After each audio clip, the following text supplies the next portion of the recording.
It's Condottieri time. And hello. This week we're looking at the Raimondo Montecuccoli class. And I'm going to apologise because I'm re-recording this on the 9th of August. So the odds are this won't get up till the 10th of August because, well, let's be honest, YouTube takes its time to check and verify things. So I thought I'd add in a few more bits because, well,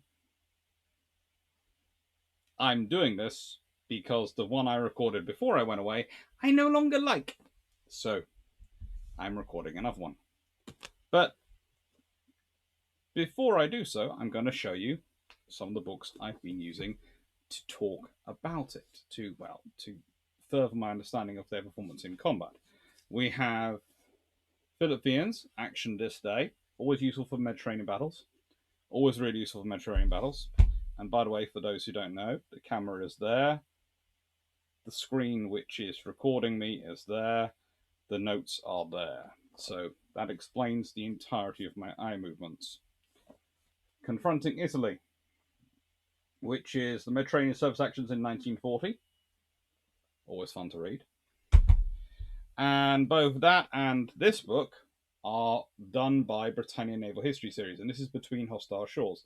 Now, these books are interesting in that they are the National Archives naval reports, i.e., the reports produced by the Royal Navy of those operations, put into book format. So if you can't reach the British National Archives and you want to have pretty much the documentation that the Royal Navy produced in terms of the full report, these books are a very good substitute. They're not everything, but they're about 90% of the stuff there. And because he's just fun, Bernard Islands, The War in the Mediterranean, always a fun place to start. So, the Montecuccoli class. Well, for starters, they are vessels 7 and 8 of the Condottieri. Now, the Condottieri, by now, you will have hopefully realised, are not so much a class as a form of light cruiser, a way of being, a belief in speed over everything. Well, the Montecuccoli class are interesting because they're the ones which take the armour level up from being 8% of the tonnage to 18% of the tonnage, and also put on 1,000 tons of displacement. I.e., this is the class where the Regia Marina goes, oops, did I do it again? I think I messed with the stats. Or rather, I built everything based on the idea of these ships ending up in a high-speed battle at long range with those French fast destroyers, which are lovely. But what happens if they end up in a fight with fast cruisers, or in a fight with more than one fast destroyer, and they're actually receiving some gunfire? Ooh. And now we have, well, a good place to start. The Oni report. I picked these up from CoatneyHistory.com drawings. Now, that's actually a fairly good site to go to, in my experience. It has a lot of these Oni documents there, and it tends to have them in fairly clear format. And as you can see here, the Oni's assessment of this class, where they had a belt of 2.5 inches, again, generous, they actually are 2.4. A deck of 1.5 inches, very generous, is actually 1.2. They're slightly underestimating their range of their guns and slightly underestimating the level of armor they have on their turrets, but otherwise they're pretty good there. And they do have Beluzzo and Parsons machinery. It's always interesting when you realize it's Beluzzo and Parsons. The fact that, honestly, the Beluzzo air turbines being put in aren't necessarily enough. And that whilst they aim to use Beluzzo for them, there is certainly some options going on there with other forms of geared turbines, and of course, Beluzzo themselves are using something which is sort of an Italian adaptation on the Parsons design, but I would say is highly modified. I think trying to claim it's entirely a Parsons derivative is a bit overstressing it. But definitely they're using a Parsons theory system rather than a French one or an American one. But no, they are good ships. They have a good field of fire, but they still, despite their up armoring, have glass jaws. Are very much glass jawed ships. Now, what else is interesting here?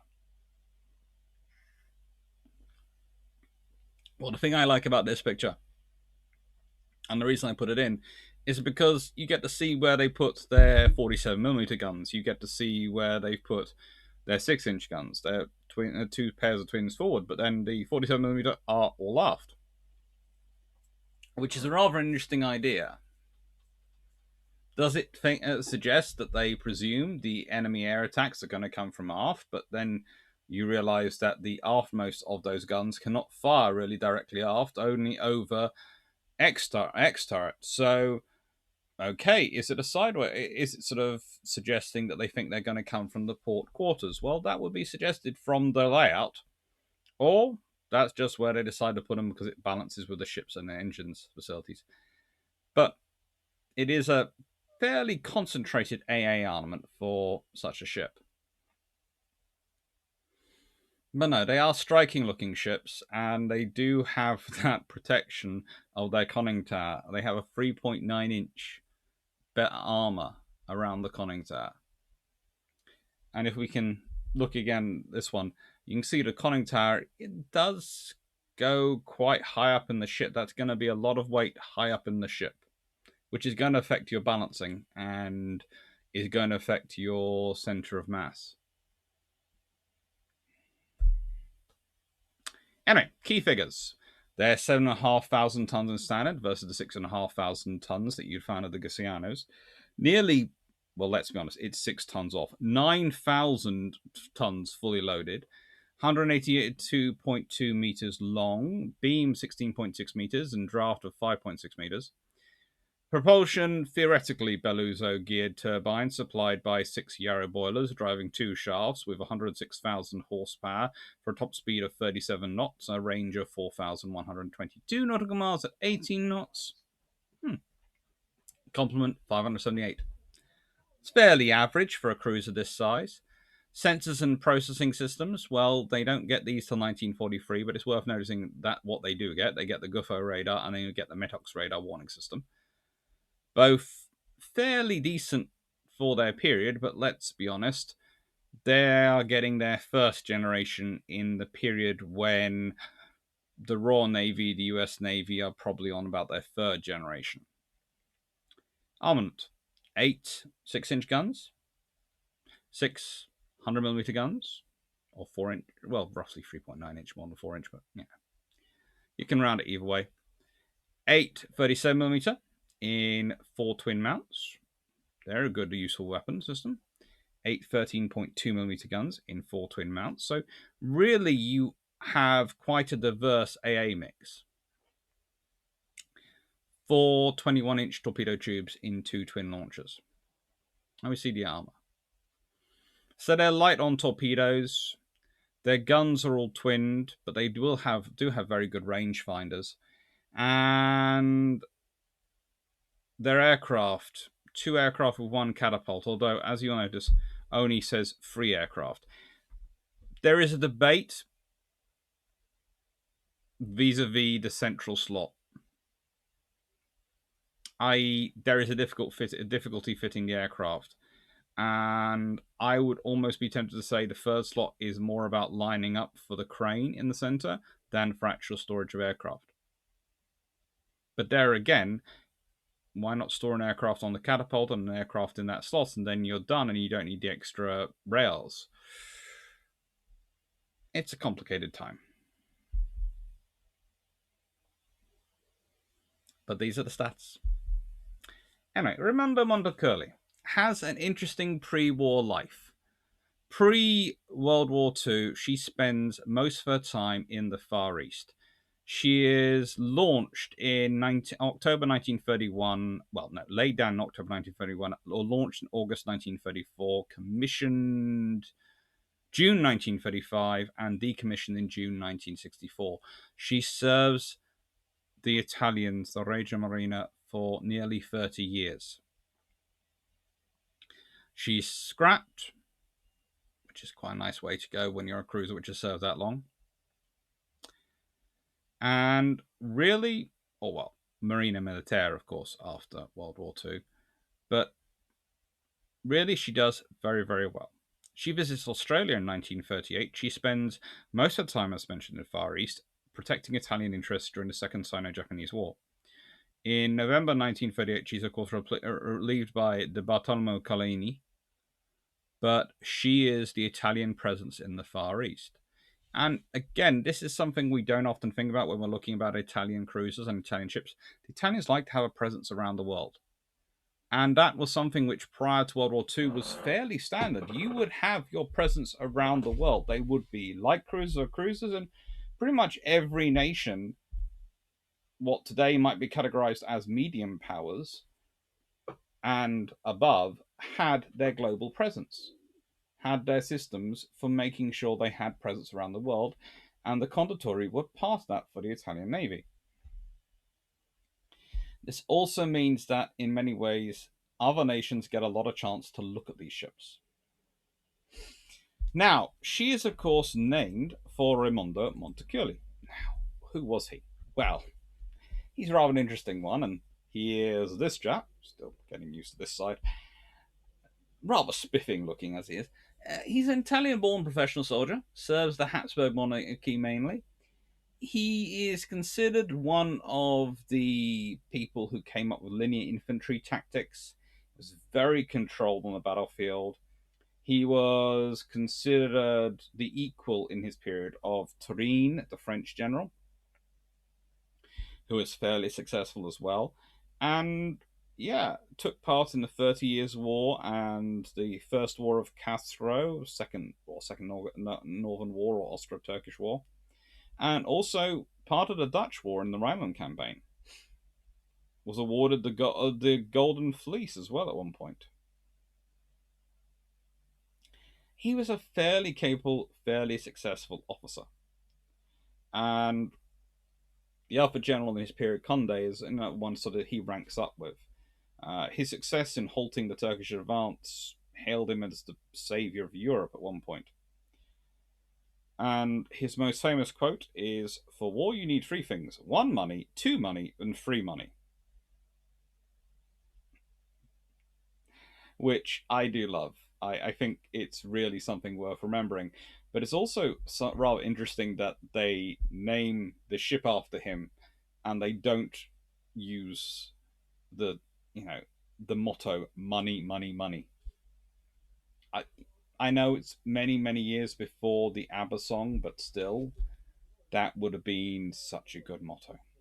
And of course, I believe it's the writings of Raimondo Montecuccoli where ABBA get that song from, although I've never had it proven by being able to question Brainy or Vion.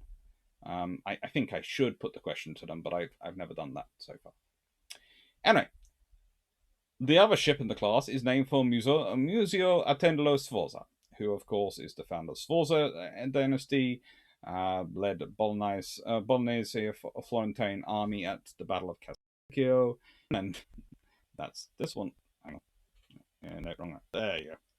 This gentleman. 16 known children from 3 marriages and 2 mistresses. He's fairly successful at that. He's fairly successful at fighting a lot of battles, and he sets up a dynasty which rules Milan for quite a while. He has some success, you can say. And of course, Sforza means strong, so he's technically his name is Muzio Attendolo, and that's why the ship's named that after him. Sforza means strong. I would have been tempted to name my ship the Sforza, strong, but no, they went with Muzio Attendolo, which is a good name. And this ship is another one which is built fairly quickly. Laid down April 1931. Launched September 1934, commissioned August 1935. Spends most of her pre-World War II time sitting around Spain, being involved in the Spanish Civil War, protecting, of course, Italian interests there. I can't think whether her sister and her were doing similar things in Spain as in China. I'm sure they weren't. But leaving that to one side, this vessel is actually sunk on the 4th of December 1942 and has a lot less luck than her name suggests she should have. Her name really does suggest she should have luck because Sforza was pretty darn lucky as a commander, and this ship is not lucky. This ship, well, she's one of the ships which actually earns the moniker of being torpedoed by HMS Unbroken. So the Strong was torpedoed by the Unbroken. Wasn't sunk, but was severely damaged. And, well, life doesn't get much better from there. Yeah. This is the Meteox radar detector. Now, I'm going to give you a little bit of a history, right, of this class and this idea. So, the Germans are hunting round for a radar detector because the British radar is proving evil. And they end up going to a company in occupied Paris. Yes, the Germans go to a French company in Paris to ask them to design, build, and supply a radar detector. This will be used by the Germans and by the Italians. Now, before you're looking at me incredibly strangely, this was one of the finest engineering and electrical engineering companies you could get, and one of the best prospects to actually produce something which would work. However, it's also a French company which is quite literally based in the capital of France, the same capital you march troops through in a victory parade. Unsurprisingly, whilst it works, it proves very difficult to maintain and occasionally patchy on the working front.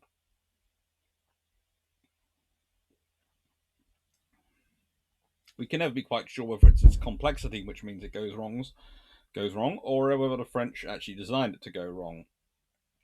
Take your pick. It's one or the other.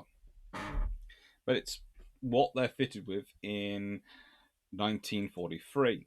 At the same time, of course, they get the Guffo radar. Now, the Guffo radar is very different.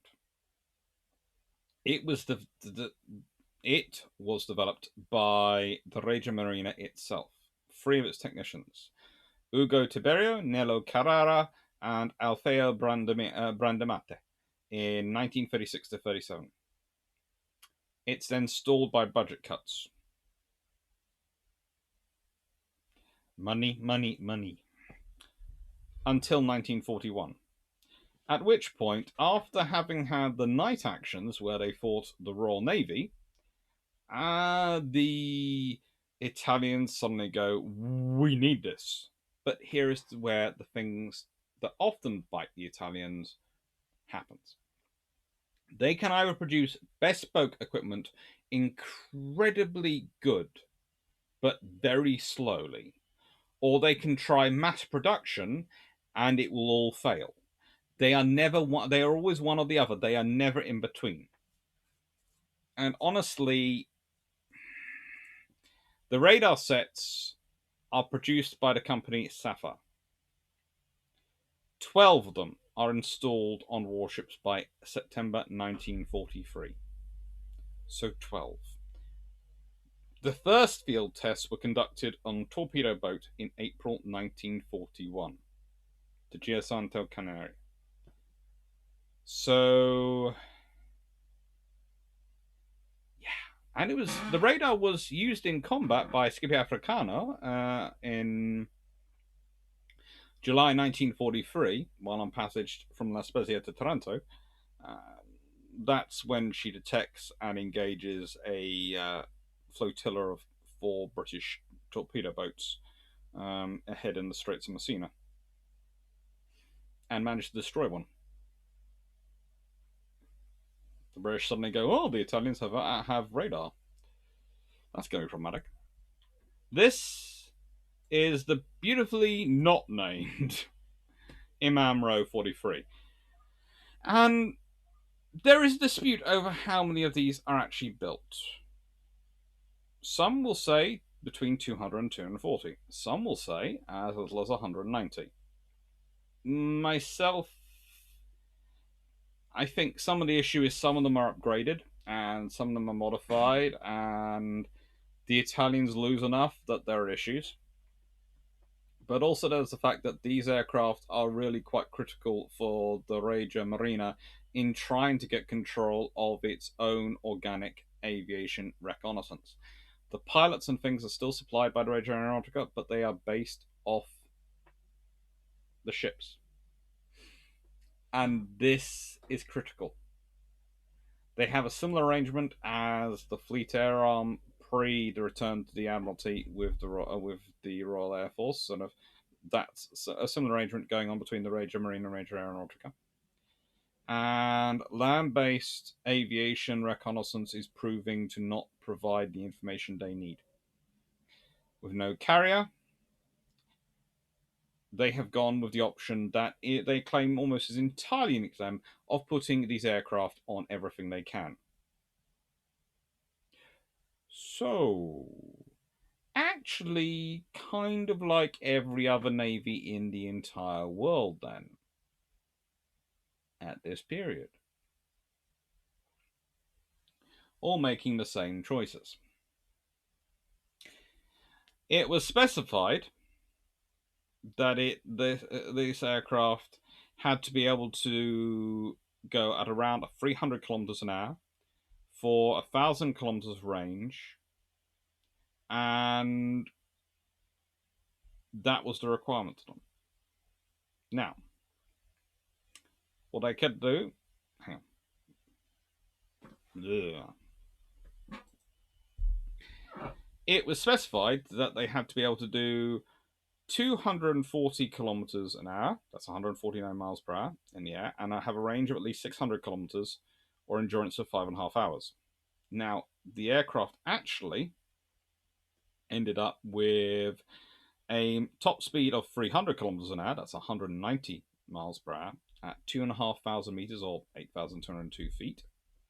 A cruising speed of 250 kilometers an hour, that's 160 miles per hour, 130 knots. And a lighting speed of 103 kilometers an hour, that's 64 miles per hour or 56 knots, and that's important for taking off and landing. A lighting speed is the critical issue. Endurance of 4 hours and 30 minutes, or with fuel tanks fitted, 8 hours and 30 minutes, and a range of 800 kilometers without fuel tanks, but 1,500 kilometers with fuel tanks. That's all good, really. And they are a very good ship. They're very good aircraft. What's going to call it a ship? Yeah. Brain fart. Anyway, then we get into the point at which I start to bring up these books. The books, yes. The Battle of Calabria, or Punta Stillo if you're Italian. Now, this is one of those battles where, frankly, the cruisers keep saving the battleships behind.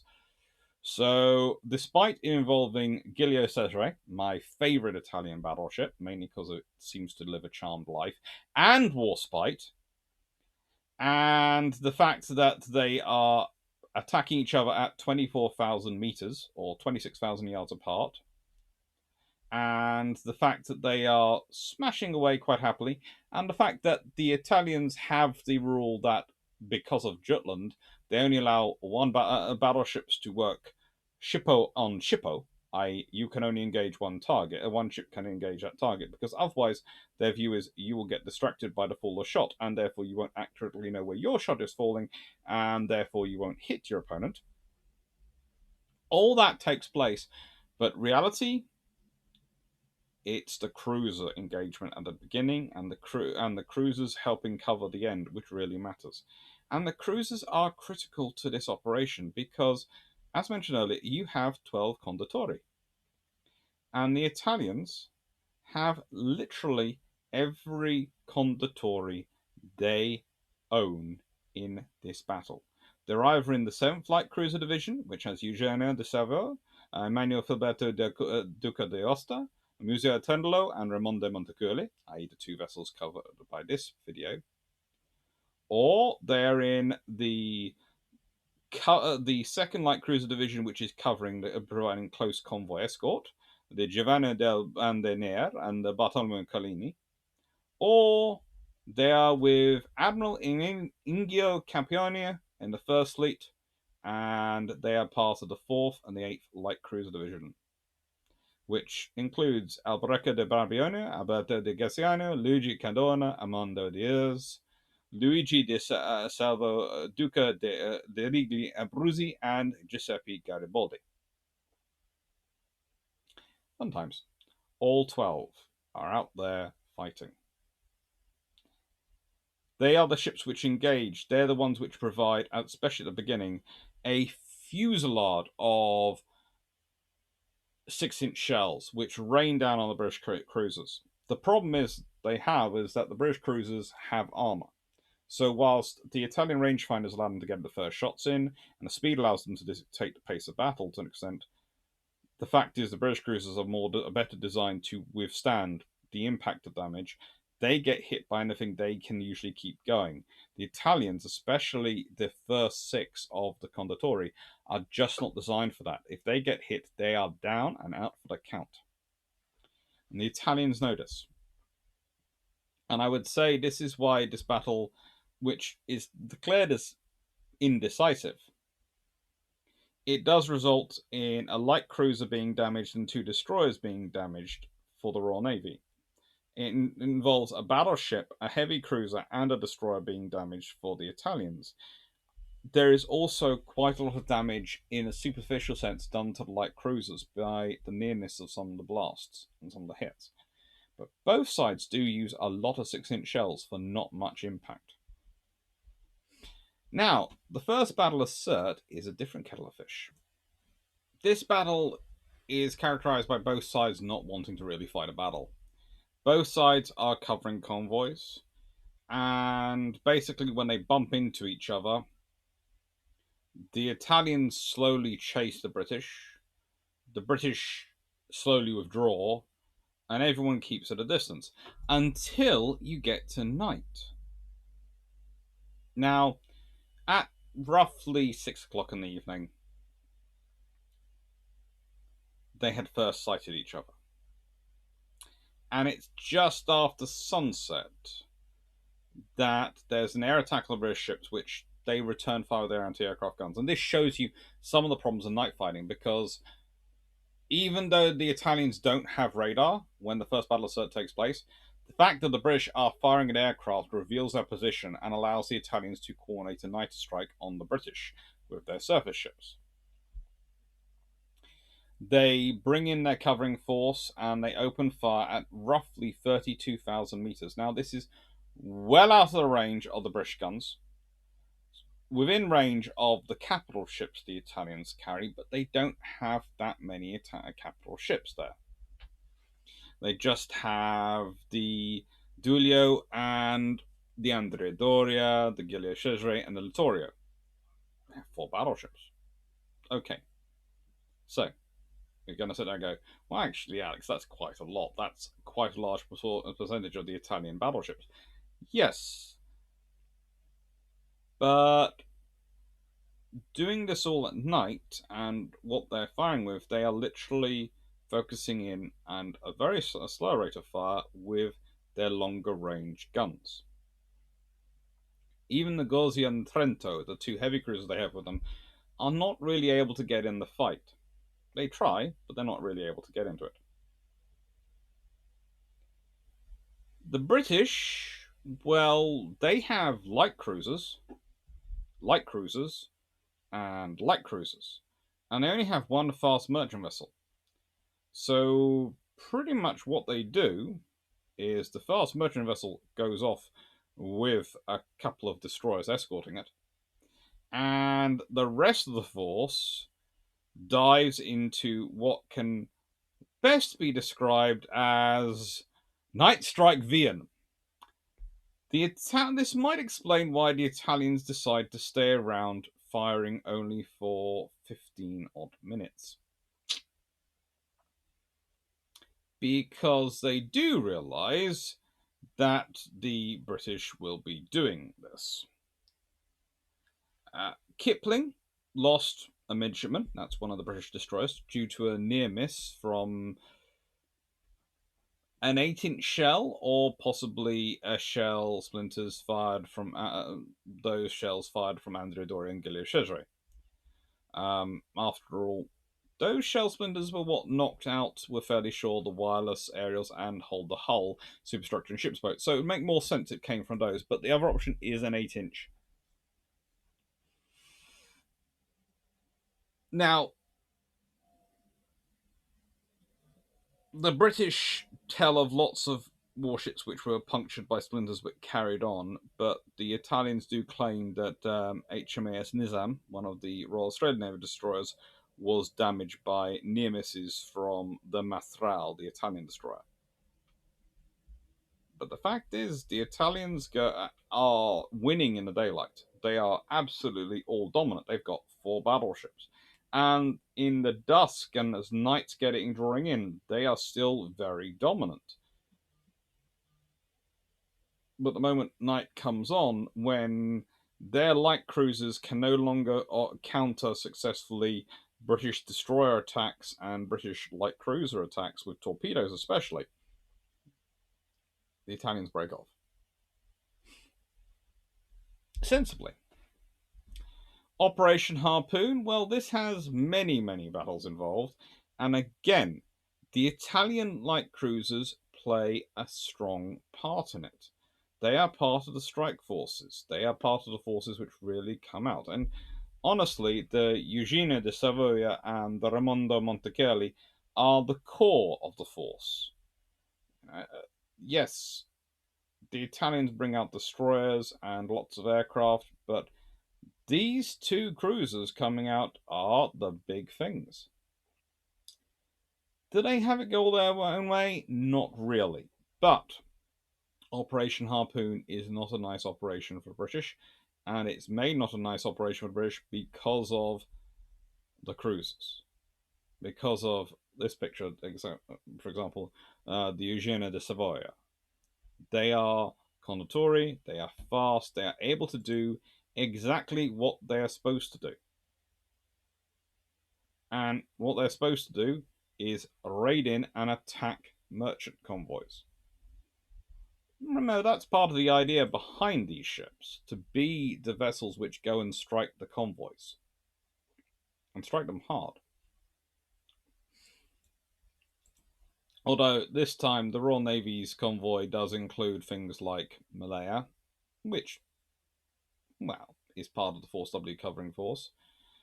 Eagle, Kenya, Liverpool, Sharbitus, Onslow, Icarus, Escapade, Antelope, Wishart, Westcott, Wrestler, Vidette, plenty of destroyers, plenty of light cruisers. And also Cairo, Bedouin. Bedouin's lost in action. And Bedouin, as I don't think I actually mentioned at the start of this particular version of the video, was actually hit by shells which damaged her. And that's one of the reasons why she ends up getting caught by aircraft, and one of the reasons she ends up getting sunk and lost is because of the damage she sustains in this operation trying to fight off the Italian Condottieri. Because if they do manage to attack just right, if they do manage to get into a good position, they have the good chance of success. They are well crewed, they are committed crew, and they will deliver.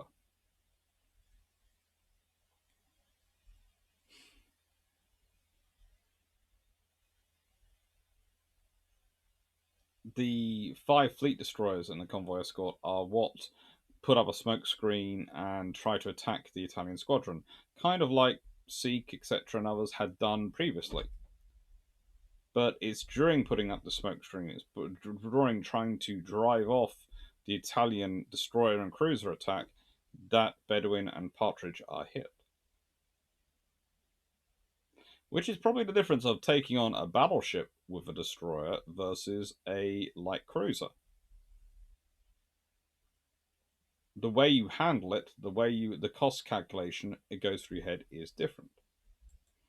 Operation Pedestal. Now, that's another tough convoy for the British, for the Allies, really.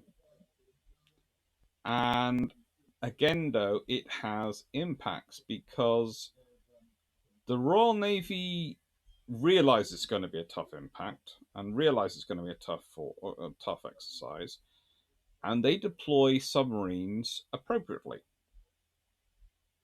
They deploy submarines to attack the Italians on the way out and the way back, so the Italians can get hit. This is important to the Royal Navy because every ship you take out of the Italians is going to have an impact. This is the damage done to the Museo Attendolo by HMS Unbroken. That is a lot of damage. The fact it's repaired and put back into service during the war is all credit to the Italians. But that is the impact of a U-class submarine waiting there, sitting there going, where are you? And it's interesting to consider that the Royal Navy put out a significant number of submarines and all of them came back, whereas the Germans and the Italian submarines were not necessarily so successful.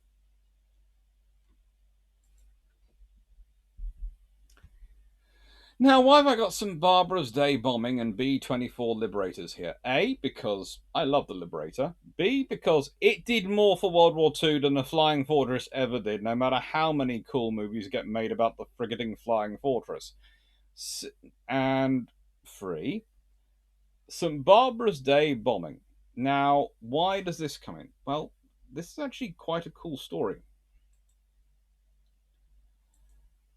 After being repaired and put back into service,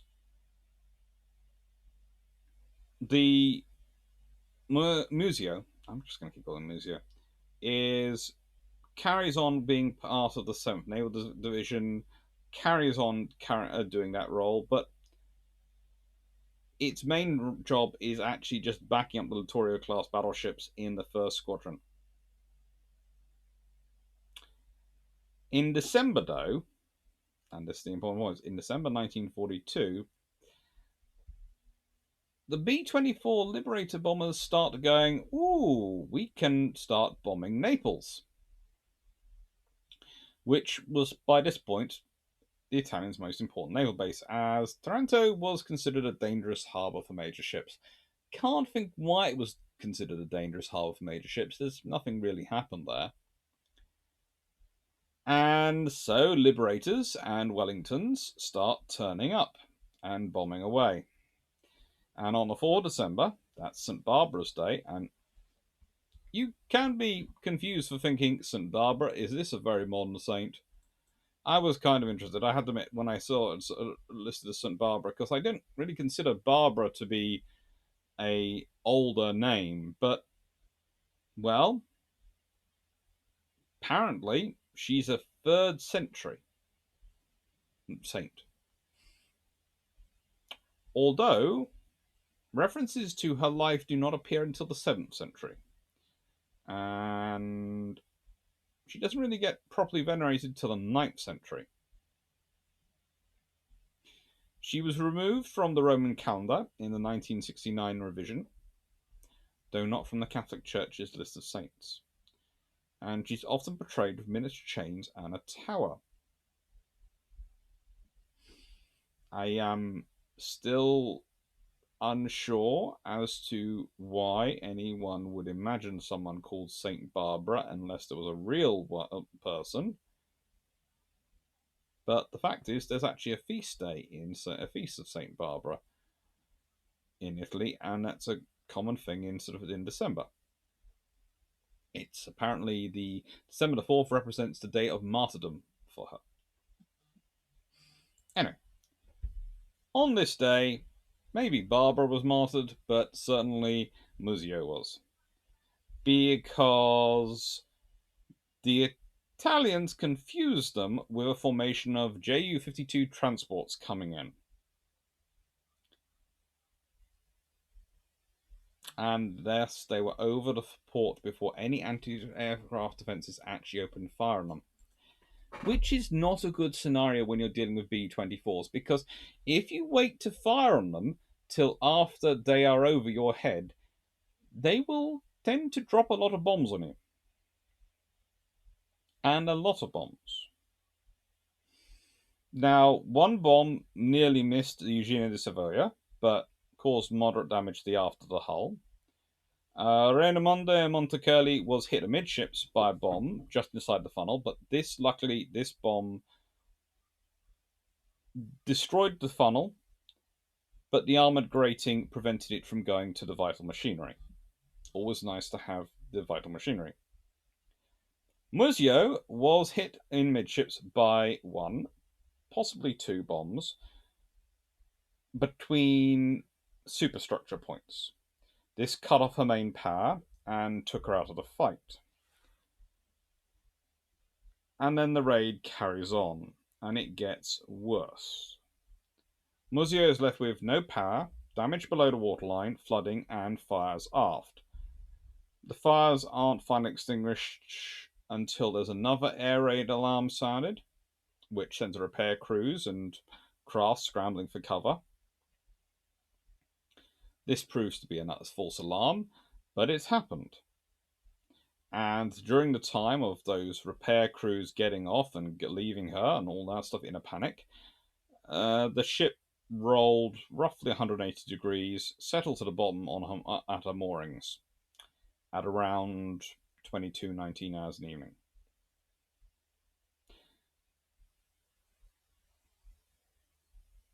She was considered repairable with 10 to 12 months, but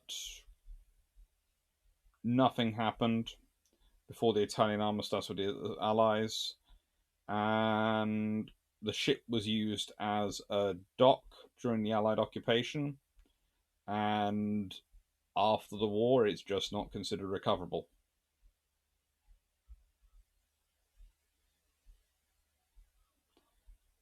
Just too expensive and not worth converting into an anti-aircraft cruiser. They tried though.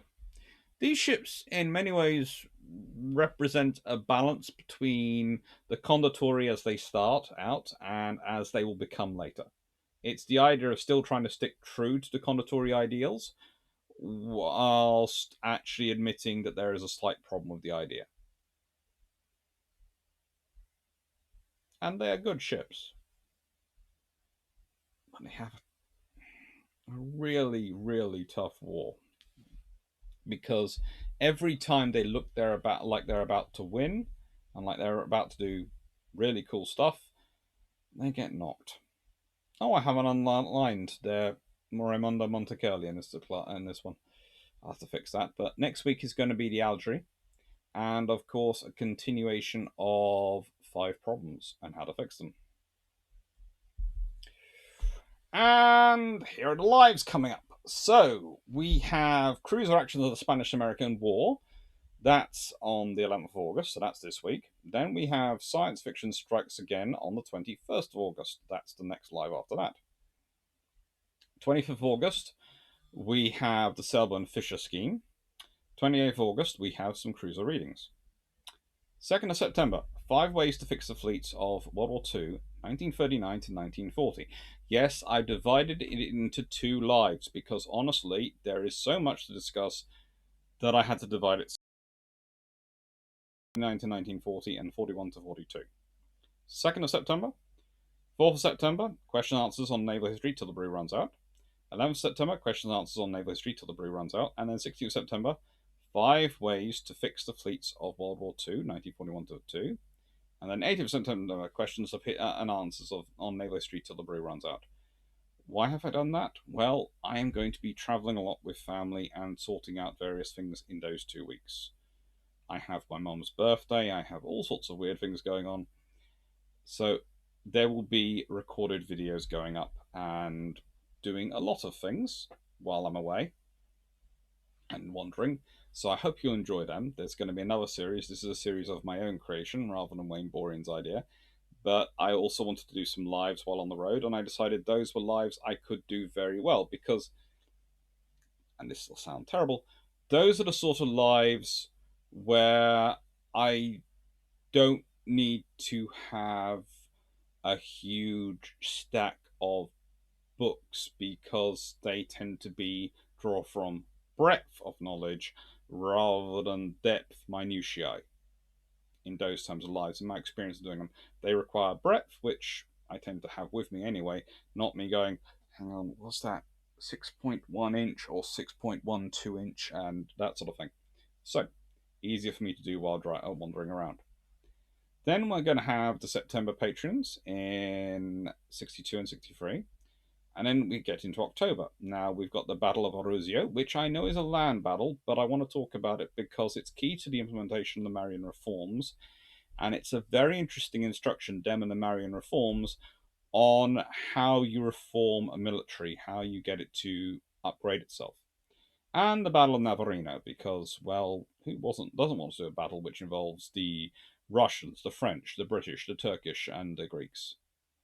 And all sorts of other powers get involved. It's an interesting battle. So, thank you very much, everyone, for watching. I hope you're enjoying the Condottieri series. I hope you found this interesting, and yeah, thank you. Now, I normally finish up with a question, but this one I'm going to make slightly different. As you will seen probably this morning, as this will probably go out on the 10th now, I am still carrying on with the 60-second videos. Reason I'm doing the 60-second videos, the shorts, is for 2 reasons. One, they get a lot of first-time viewers who then become subscribers, which is quite nice for the channel and grows the channel. And I'm still dealing with the joys that is my mum and my aunt having a bet on whether or not I ever reach 10,000 subscribers. I think they have follow-on bets for higher numbers as well, but at the moment I'm just doing the 10,000 one. That's one I can deal with. But also, the other advantage I've noticed is with the logarithm. If I put out 60-second videos, it automatically pushes me slightly higher up the logarithm for the longer videos. And they seem to get more circulation. Let's put it this way. I've tried doing them Sunday and Wednesday because that tends to seem to push them up for roughly 2 days after, 2 to 3 days afterwards. So if I do it Wednesday and I do it Sunday, Sunday gives me Sunday's video, Monday and Tuesday at a slightly higher point, and any videos go out. Sometimes Wednesday as well. But Wednesdays then gives me Wednesdays, Thursdays, and Fridays at a higher count. And so it's worthwhile me doing. But that means I need questions.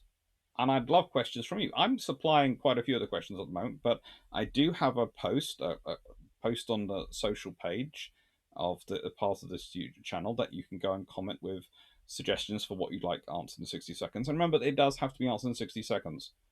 If you put a massive question there that I've got no chance of answering in 60 seconds, I just smile and go, thank you for the suggestion, but there's no hope of me doing that in 60 seconds. It was tough enough doing how many of the descriptors of British naval history and naval guns I could do in 60 seconds, and that was a challenge from one of my friends, who I still think was trying to torture me. So, yes, I would like suggestions for 60-second topics for shorts. Thank you very much, everyone. It's always fun, and thank you again for your support. This channel wouldn't be anywhere. I wouldn't be anywhere what I'm doing without it, so thank you. Take care, everyone. Have a nice evening. Or lunch, depending on where you are in the world. Or morning. Take care.